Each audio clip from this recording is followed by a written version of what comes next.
Hey, what's good everybody? It's your boy Marco Jack. Thank you for tuning into another Divicati video. Another week, another video. We're out here again, outdoors, in the nature, breathing in that good ass prana, feeling the nice breeze, hearing the nice birds chirping in the background. It's just a better vibe out here than in my home. I hate being stuck in my home all the time.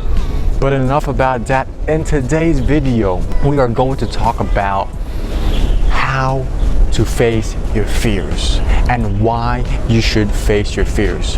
Facing my fears has been one of the most energy giving, growth stimulating, pain alleviating activities. I still remember, as a kid, I was always that little scaredy kid that didn't have enough guts to play the monkey bars, that always bitched out, while my sister was the one that did all the bungee jumping, parachuting activities, right? I remember I was so scared that I couldn't even play the go-kart. And now I think about it, I was like, come on, man. But you know what? As I grow older, I learned to tap into the bravery and be more comfortable being uncomfortable. So I want to tell you and take you back to 2 years ago when I was in University of Edinburgh. It's my second year of university. I've told this story a couple of times already, but that was the first time I was really depressed. It was my first time feeling unhappy for a long period of time, weeks, months. And in this period of time, I couldn't eat. I couldn't really be happy. I couldn't really feel. I didn't want to go out. I didn't want to go see girls. I have no motivation. I didn't want to dress nicely. I didn't want to cook a nice meal for myself. I was just simply surviving and not enjoying my time. And this emotion allowed me to spend a lot of time in my room by myself and reflect a lot. But most of the days I just want to distract myself, watching a little bit of YouTube, overthinking shit, get into my own psychology and my own conversation, and just constantly ridicule myself for actually transferring to University of Edinburgh, because my first year of university I was in San Francisco, having one of the best times of my life. It was sunny, life was good. So I hated myself for a very long time for making the decision to change, right? But actually, as I reflected, I was wondering, why was I really unhappy?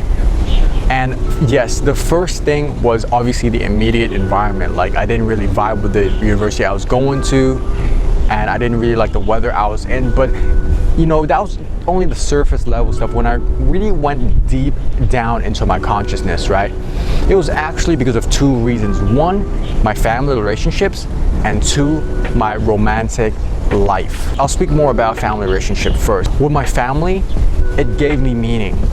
When I think back to the happiest time, it was with my family. But however, since middle school, that family was torn apart. My family didn't live together anymore. There wasn't really a feeling of unity. There was no vision. And for the longest time, I coped with this situation by not thinking about it. At work, I was distracted by girls, by playing video games, by chasing a life that I thought I really wanted. But at the end of the day, what I really wanted was a perfect family, and I didn't have that. And that's why I was very unhappy. But when I think about my family, emotions of frustration, sadness, anger will come up, right? So the way I faced this fear, this problem, was not to think about it. And it worked, as I mentioned. But at the moments of solitude, when I was really, when my immediate environment was not working well, that compounded, because at the back of my mind, that incident, that fear, that unresolved issue was still in my subconsciousness, and it was giving off its energy. It's not until I became aware of it until I was able to solve it, right? So I was like, wow, damn, this is huge. This is because of my family. I was aware of it for a period of time, but even though I was aware of it, I didn't want to think about it, because every time I think about it, it was bad energies, right? So I decided to change my perception around the whole situation. And what I did was, I just faced it. I just told myself to be free of the outcome. You know, whatever happens with the family, with this whole vision thing, it's all my ego that wants it to be a certain way. And this time I was getting a lot of coaching to help me like gain that new perspective. So I moved out of this phase relatively quick, you know, in 2 or 3 months. What I did was I knew what I really wanted. I want to do something about it. I don't want to have this whole situation be stagnant. I don't want, when I think about it, I feel hopeless. I don't want to, when I think about this whole situation, I feel like I'm not doing anything about it. There's nothing I can change.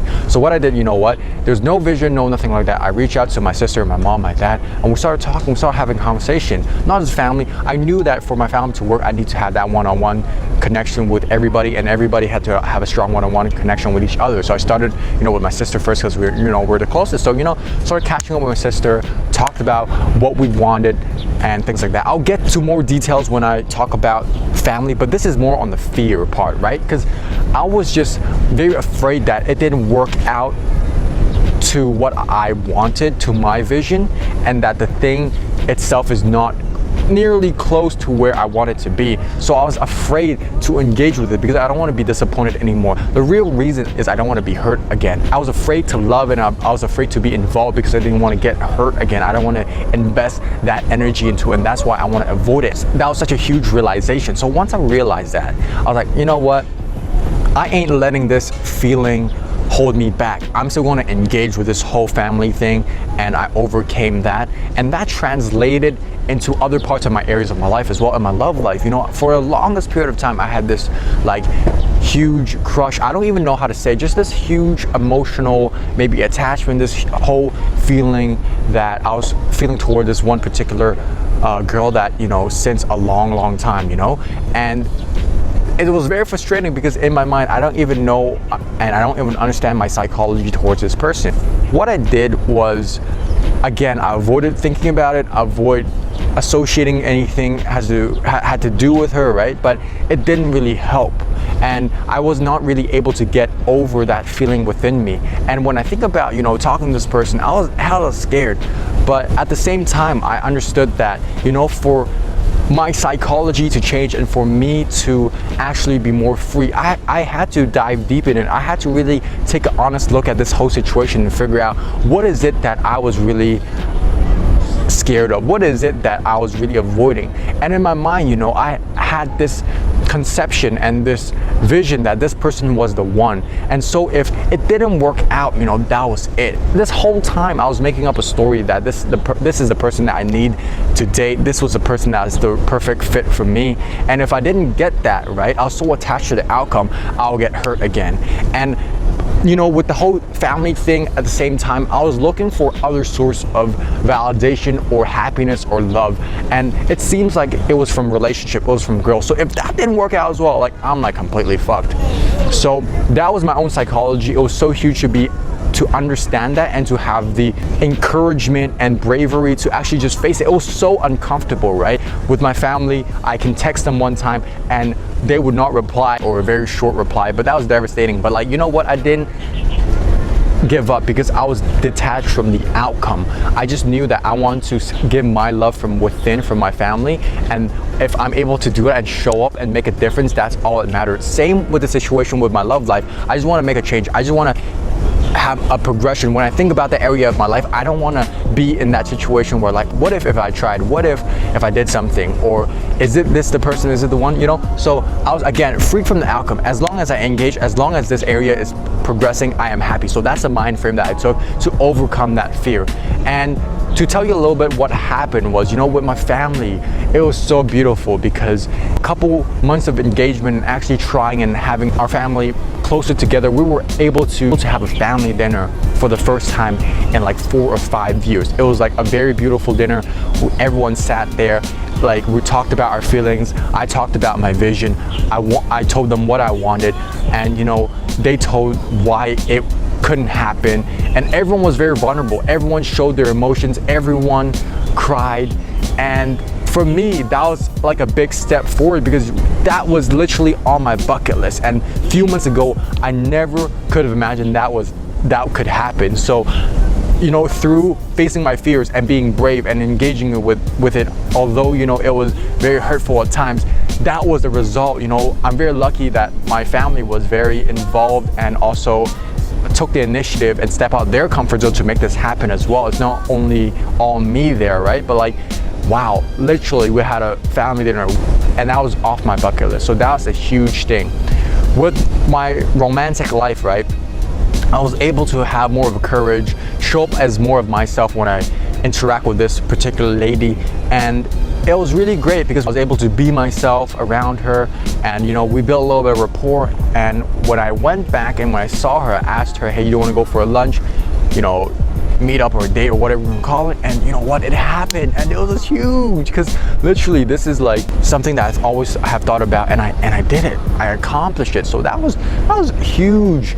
So I was not attached from the outcome. I'm not dating this person, my family is still not in the perfect situation, that vision that I want it to be, but at least it progressed, at least it moved forward. And by facing my fears, I'm not letting my fears be my bitch. I'm turning it the other way around, because I realized that this is only 2 scenarios that I was struggling with because of fear. I still have a lot of things in my life where because of fear I've stopped doing, or I would hesitate in involving more into.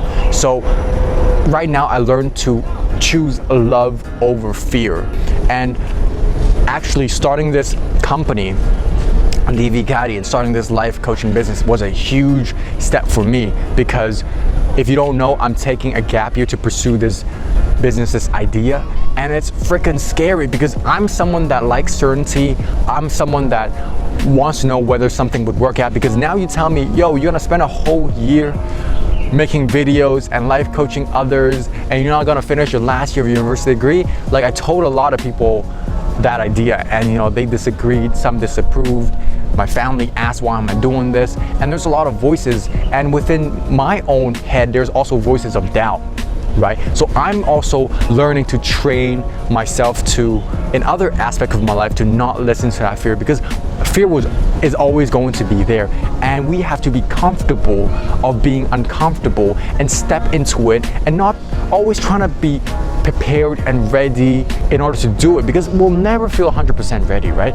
This is one of the biggest lessons I learned when I was in Dallas for a business conference, because I told the situation to a person called Matt, and he was like, yo, when you face fear, you got only 2 options. You can either fight or flight. So it's your decision, who do you want to become? Because if you choose to fight it, you'll become someone else. If you run away from it, you'll become someone else as well. So who do you want to become? Who's that person that you want to become? And for me, to face my fears is to tap in to that inspiration, to tap into the higher levels of conscious of emotions, because fear is a very low level conscious of emotions, right?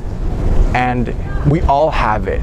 It's healthy in a certain degree, right? But I want to tap into the inspiration, motivation, peacefulness, enlightenment. I want to tap into those emotions when I make decisions, because literally when I thought about creating this idea, Divicati, to help spark a personal development movement to create more love and peace and consciousness in this world, it was coming from a real high inspirational state. It came from like me meditating, me being fired up when I talk to people. And so I want to follow that feeling, that emotion, instead of being fearful, if you get me. So I just find this to be super, super important for everybody to think about, like, what are we really afraid of? Come up with a list. I came up with a list. I'm afraid of people, others' judgment. Why? And you go deep, right? It's also a very useful self-awareness tool. Come up with a list of things that you're afraid, and ask yourself, are you letting these fear run your life and help you make decisions, or are you making decisions based on other sources of emotions? And if we want our lives to be amazing and fulfilling, we have to do things that are scary to us. We can't follow the safe path all the freaking time, because our dreams should be scary. Our vision should be daunting in some ways, right? Or else we're not aiming high enough. And I believe that if we're able to be courageous and train ourselves to be comfortable being uncomfortable, we're able to make those strides and stimulate our growth so much that, you know, when you look back in 6 months time, oh my goodness, I made this progression. You know, you'll never be stagnant if we're able to tap into that fear and understand what it is and still do it. We'll always be in our growth zone, because every time we step out of our comfort zone, we enter the growth zone, and that's amazing. That's amazing. So I'm always in check of myself of say, hey Marco, what are the emotions that's driving this feeling right now, this decision right now? Is it because you're afraid? Are you avoiding something? If that's the case, I catch myself and I change it. It applies to, I'm going out, I see a beautiful woman, I'm afraid to talk to her. It's normal, everyone have this, but hey, go for it even you're afraid. You know, sometimes we're able to do this, sometimes not, but it's about just training ourselves and building that habit and building that mental strength, because we're able to choose our emotions. That's the beauty and that's the power that we always have, is able to train and choose our emotions. And I'll talk more about that in another video. How to get over your fear and why you should get over fear. I hope you found incredible value from this video. Again, you know, if you're looking for more growth, if you're looking for someone to just help you along your journey, whether you're still in school, whether you're going to university, or you're still in high school, or you're looking for a first job or things like that, you know, I really serve the young millennial market. You just want someone to help you along your journey and you resonate with this content, hey, hit me up at divicati.com, fill in a pre-questionnaire, and we'll just have a conversation and go from there and see how I can serve you. And if we're a right match, man, we can work together and we'll just go from there. So yeah, thank you so much for watching this video. I hope you enjoy the views, enjoy the video. Much love and peace. Namaste.